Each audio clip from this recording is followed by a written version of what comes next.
Oh, that's way too hot. Greetings, ladies and gentlemen. I have something on my mind, so I figured I'd make a little video about it. Why not?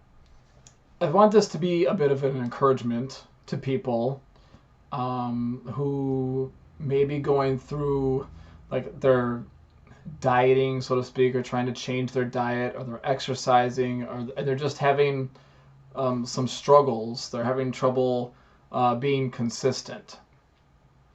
Well, the thing is, you want your regimen, like you want your lifestyle to be consistent so that it can be sustainable, right? You don't want to go on like crash diets and things like that because or fad diets that you're only going to do for a few weeks or a couple months with no intention of continuing thereafter, because that's not sustainable.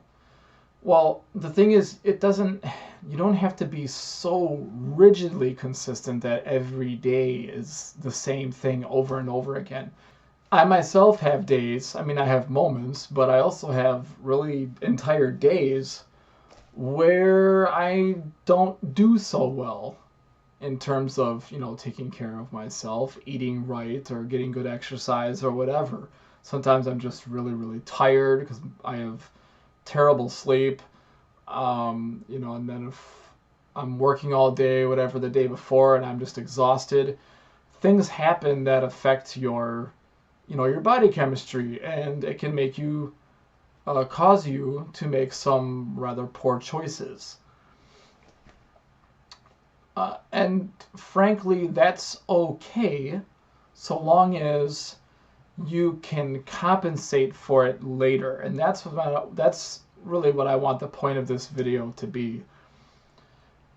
If you're just like when you're having a weak moment and so you succumb to cravings and so forth.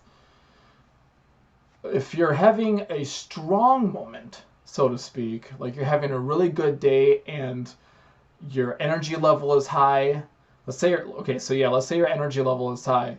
That should be one of the days where you're moving around more. You're having a better workout than you normally do. If you're having a day that is the opposite of a day of weakness regarding your diet, and you're thinking to yourself, really, I feel like I could cut some calories today and I'll be just fine. I'm kind of in the mood, so to speak, to do such a thing, then you should do such a thing.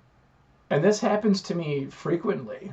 Let's say, just for example, on a given Friday, I end up just eating a ton of food.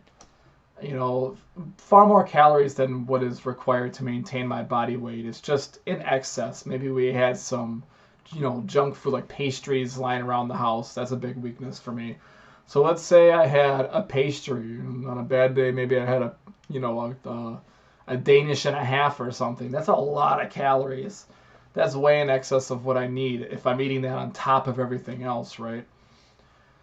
But it also tends to be the case, so it seems, I haven't really,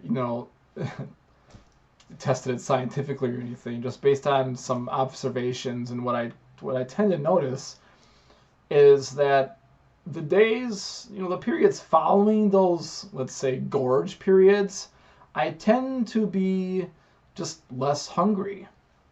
So what do? I eat less food. I consume fewer calories because I don't have the urge to eat as much. It's still hot. So to borrow a common phrase from, the marketing department, you want to strike while the iron is hot. If you're in the mood to do something that is productive or beneficial for you, not even just in the context of fitness, but like anything. Like you're in the mood to work an extra shift and you got the time and energy to do so, go ahead and do it, because you're going to be thanking yourself later and you're going to be regretting it probably if you don't. And that's a much, bigger example. There's a difference between, refusing the junk food for a day and working an extra shift, however long that happens to be for your particular position. But it's the principle that I want to get at here. You got to strike while the iron is hot, because probably, more often than not, the iron is going to be cold, right? And you can't do anything with that. So in that moment, that day or that hour or whatever it is, when the iron is hot, just follow your ambitions and use your motivation that you have in that moment to do something that you know is going to be beneficial for yourself. Finally. All right, thank you very much for watching. I will see you in another video. Bye-bye.